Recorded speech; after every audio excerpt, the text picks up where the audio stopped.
with Tyron and Karen.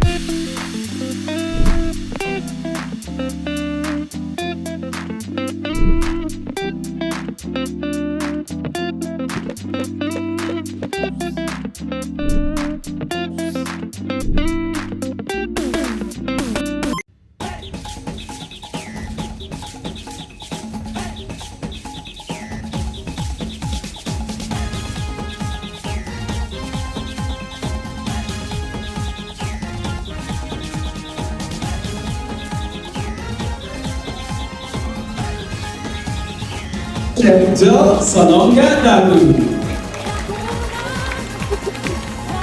Magandang umaga po sa inyong lahat. Pinagagala ko po makasama kayong lahat. Kabilang ang ating mga panauhin na nanggaling pa sa malalayong lugar. At higit sa lahat, kayong mga exhibitors na galing sa iba't ibang bayan ng Laguna. Maligayang pagdating po dito sa ating pagtitipong pinamagatang sa Pantalan, Byaheng, Pangkatagalugan. Bagamat hindi na sentro ng komersyo sa ating bayan ng Pantalan dahil mas madalas nang sa kalsada dumadaloy ang kalakal, nais ko pong bigyang halaga ang mga naging papel ng Pantalan sa Santa Cruz at ng mga pantalan ng iba't ibang bayan sa Laguna.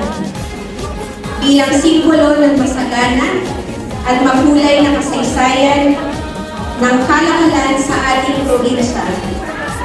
Ang araw pong ito ay hindi tungkol sa akin o kanino man, kundi tungkol sa inyo po.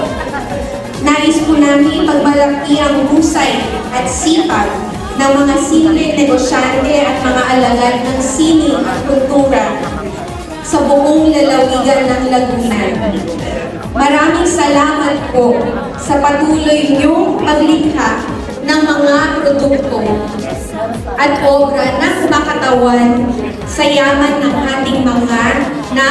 ating lalawigan. Sa ating mga panauhin, sana po ay tangkilikin at ipagmalaki natin ang mga gawang Laguna. Sana po taon-taon, lalo tayong dumami at makarating ang ating mga produkto at ang galing sa lahat ng sulok ng mundo. Maraming salamat po ulit at mabuhay ang gawang Lagunense, mabuhay ang lalawigan ng Laguna. Thank you so much once again, Chef Del Salonga Dagu. Palakpakan mo natin si Chef Famy for making this event so wonderful here in this kitchen here in Santa Cruz, Laguna. And now, Laguna is renowned for its captivating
bago po ako magbigay ng mensahe, gusto niyo po magbigay galang at pagbati. Of course, uunahin na po ang Salonga family, ang owner of Ed's Kitchen and Aurora Filipino Cuisine. Ayan po.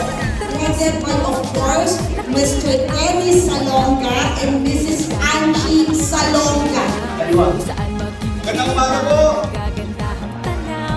Nakakapit po natin kahit kayo aking may bahay, unang inang Laguna, Congresswoman Fernandez, at para tumakain ng dyan.